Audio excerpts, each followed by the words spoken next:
A skeletal muscle cell is composed of numerous smaller cable-like myofibrils, which in turn are made up of a bundle of parallel myofilaments.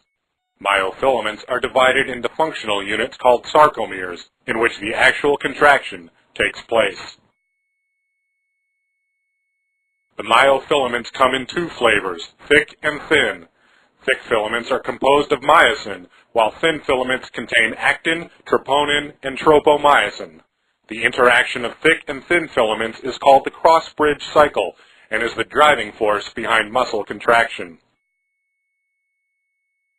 When the muscle is relaxed, the golf club-shaped myosin head is bound by ATP and detached from the thin filament.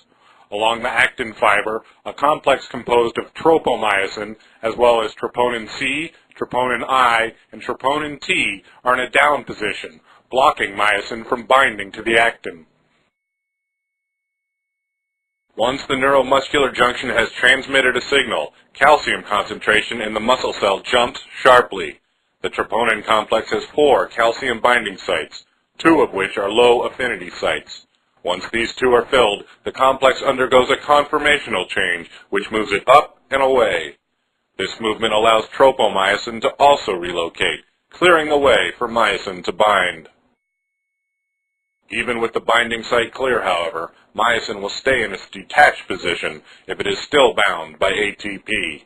As the ATP is hydrolyzed to ADP and inorganic phosphate, the myosin head rotates back to its cocked position before jumping to an actin binding site, forming a cross bridge. The actual contraction begins when phosphate dissociates from myosin, triggering the power stroke.